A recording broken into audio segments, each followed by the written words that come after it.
कृष्ण काव्य और राम काव्य में देखिए अंतर क्या है। आपने समानता देख लिया है, अब असमानता देखिए।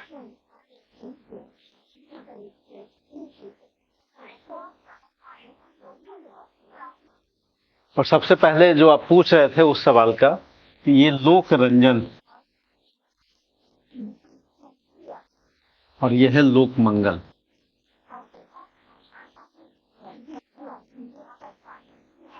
लोक मंगल दोनों में एक अंतर है, लोक रंजन है, लोक मंगल। इसका मतलब समझ लीजिए, लोक रंजन का मतलब होता है तनाव मुक्त जीवन, तनाव मुक्त, कोई भी तनाव नहीं। और ये अंतिम उद्देश्य है, अंतिम उद्देश्य, यानी व्यक्ति के जीवन का अंतिम उद्देश्य क्या है कि रंजित। ये तब संभव है जब मंगल हो चुका है, यानी लोक मंगल से एक स्टेप और आगे की चीज है ये।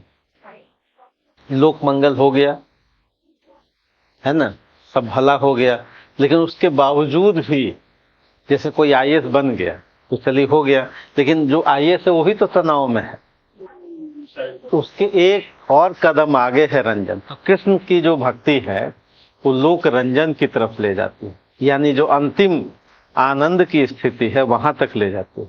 और राम के साथ क्या है, लोक मंगल या लोक रक्षण, भाई आपकी रक्षा हो जाएगी, लेकिन अभी एक स्टेज और आगे बढ़ना है, तब जाकर के क्या रंजन वाली स्थिति।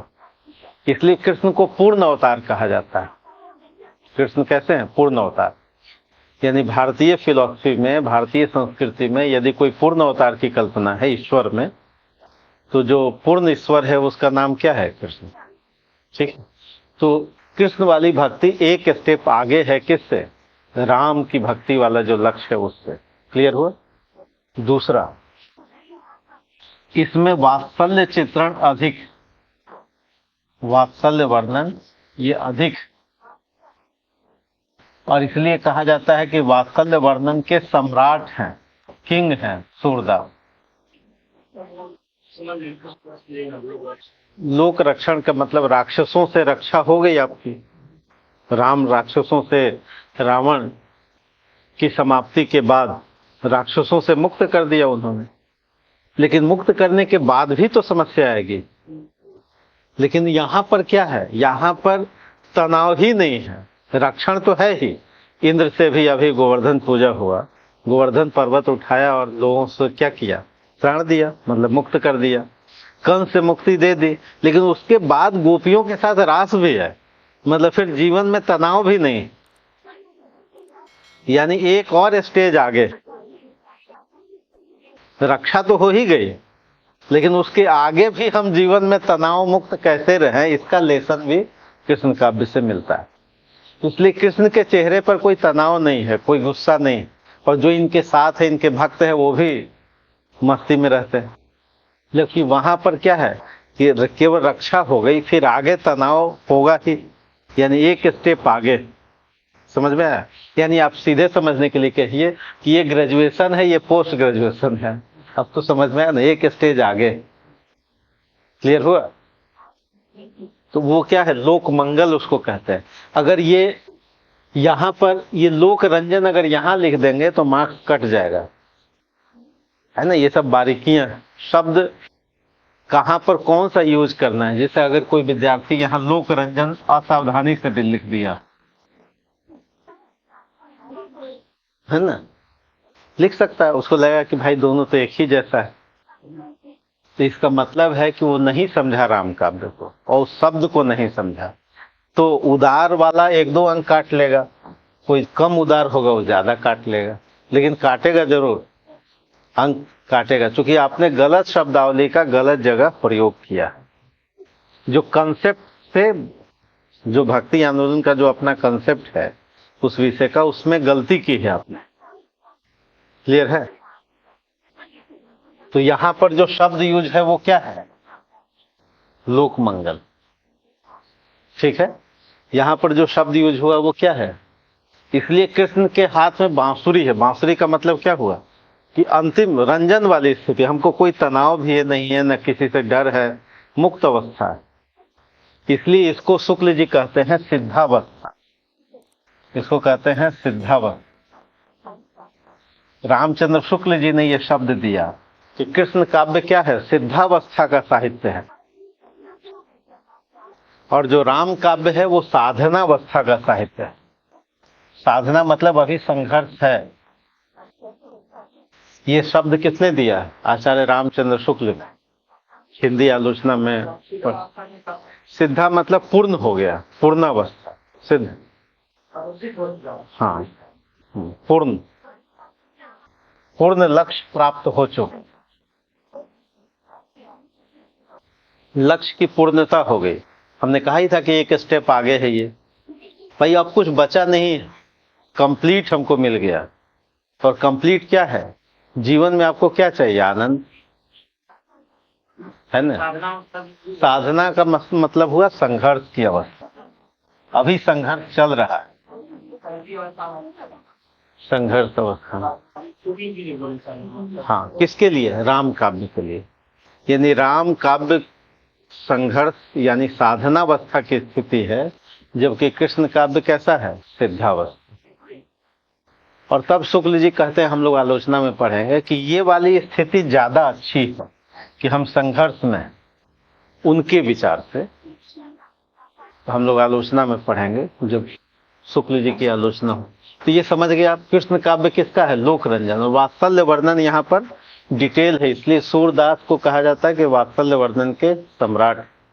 और इसलिए कहा गया कि सूरदास ने वात्सल्य का कोना कोना झांका है, ये कहा गया कि हर एंगल को पहचान। यहाँ पर वात्सल्य वर्णन कम है, तुलसीदास ने इस पर कम ध्यान दिया,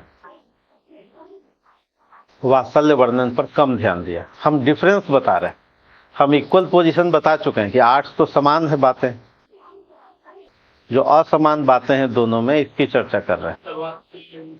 वात्सल्य का मतलब हुआ कि बचपन पर केंद्रित जो रचनाएं। वत्स का मतलब क्या होता है? वत्स का मतलब होता है पुत्र, संतान। संतान के प्रति जो प्रेम है उसी को वात्सल्य भाव कहते हैं। वत्स शब्द से बना है। वत्स का मतलब क्या होता है? संतान। तो संतान के प्रति जो माता पिता का प्रेम भाव है उसी को वात्सल्य भाव कहते हैं। तो सूरदास ने कृष्ण के बचपन पर बहुत लिखा है। मैया मोरी दाऊ बहुत खिजायो, मैया मोरी मैं नहीं माखन खायो। बचपन से आप पढ़ते रहे, लेकिन तुलसी ने बहुत कम लिखा है तो राम के बचपन पर। हम लोग अंतर की चर्चा कर रहे हैं।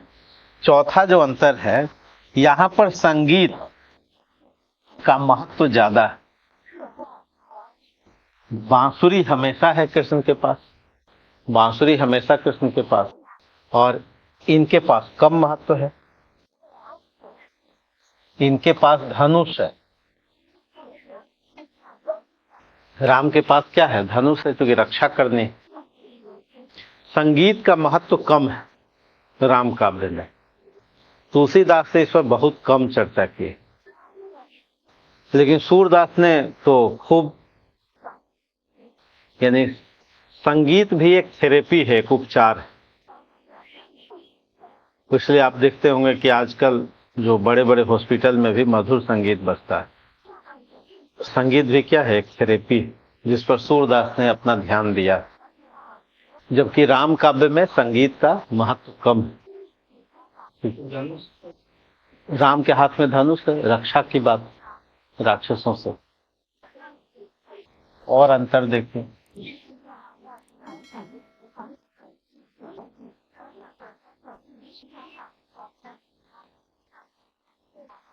कृष्ण काव्य और राम काव्य। यहां पर नारी स्वतंत्रता की बात, नारी स्वतंत्रता और अधिकार, नारी स्वतंत्रता और अधिकार की बात, जिसको कहते हैं नारी सशक्तिकरण की कोशिश सूरदास करते हैं, है ना? नारी सशक्तिकरण कैसे है? यशोदा के रूप में भी है और गोपियों के रूप में भी। नारी सशक्तिकरण, यशोदा छड़ी लगाती हैं, मार भी सकती हैं कृष्ण को, पीट भी सकती। भगवान को पीटने का अधिकार दे दिया सूरदास ने। चलना सिखाती हैं। सूरदास क्या है लिखते हैं कि सिखवत चलन जसोदा मैया। जसोदा माँ जो है कृष्ण को चलना सिखा रहे हैं। किसको चलना सिखा रहे हैं? कृष्ण परमात्मा है, ब्रह्म है, तो उनको चलना कौन सिखा रही है? नारी। तो अधिकार संपन्न कौन है? यशोदा, है ना। प्लस गोपियां डांट भी सकती हैं कृष्ण को, दोनों में मित्रता का संबंध। जबकि यहां पर नारी स्वतंत्रता पर कम ध्यान, तुलसी का ध्यान कम है इस पर। सीता पीछे पीछे चलती हैं राम के, बराबर में भी नहीं चल सकते। तो यहां पर सीता क्या है? फॉलोवर। सीता अनुगामिनी, अनुगामिनी। राम आगे आगे, फिर सीता उनके ही पद चिन्हों पर पैर रखते हुए। इसलिए भारतीय समाज जो है बहू के रूप में कैसा स्वीकारता है? सीता को पीछे पीछे चले। अगर कहा जाए कि नारी स्वतंत्रता और नारी सशक्तिकरण की सर्वाधिक कोशिश कहाँ है, तो कृष्ण काव्य में है ना, और राम काव्य में थोड़ा कम है। दूसरी बात, यहाँ सखा भाव की भक्ति है, मित्रता का, मित्रता मतलब बराबरी का, इक्वल पोजीशन। यहाँ पर दास्य भाव की भक्ति। दास्य भाव का मतलब है कि मालिक और दास का संबंध। इसलिए हनुमान जी हमेशा नीचे बैठेंगे, राम के समकक्ष नहीं बैठेंगे। अगर भरत जी को शासन करना है तो खड़ाऊ चाहिए, दास्य भक्ति। यानी मालिक, एक मालिक है और दूसरा क्या है? नौकर। लेकिन यहाँ जो भक्ति है वो कैसी है? बराबरी वाली। मित्रता मतलब कोई कम ज्यादा नहीं। गोपियां और कृष्ण मित्र हैं, सखा है, मित्र है। कौन? कृष्ण।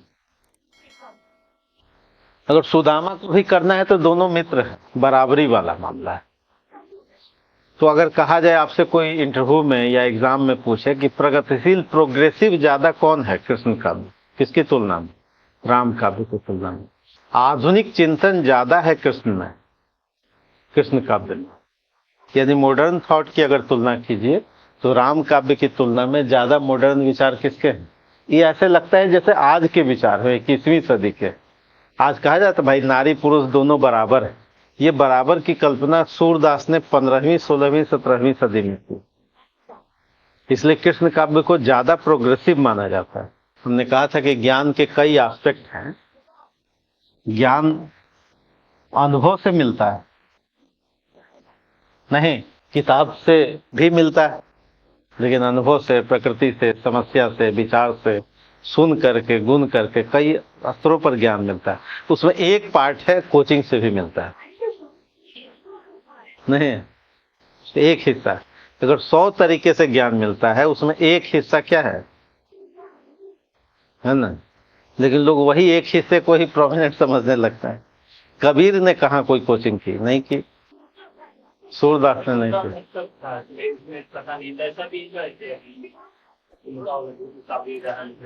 हाँ चलिए एक और पॉइंट जोड़ लीजिए। इनका भी प्रबंधाभास मुक्तक, इनका भी मुक्तक है। प्रबंधाभास मुक्तक उसको कहते हैं कि है तो मुक्तक, लेकिन एक साथ पढ़िएगा तो प्रबंध स्टोरी जैसा लगेगा। स्टोरी है नहीं, स्टोरी है नहीं। तो कृष्ण काव्य कैसा है? प्रबंधाभास मुक्तक। जबकि ये कैसा है? प्रबंध है। ये तो मुक्तक है नहीं, प्रबंध। ठीक है, तो अब अंतर आप समझ गए दोनों में, संत और सूफी में समझ गए, राम और कृष्ण में समझ गए। ठीक, एक और अंतर समझ लीजिए। इन्होंने 2 विषय चुना है, वात्सल्य और श्रृंगार। ये 2 मुख्य विषय है इनका, वात्सल्य और श्रृंगार, और इसके वो सम्राट हैं।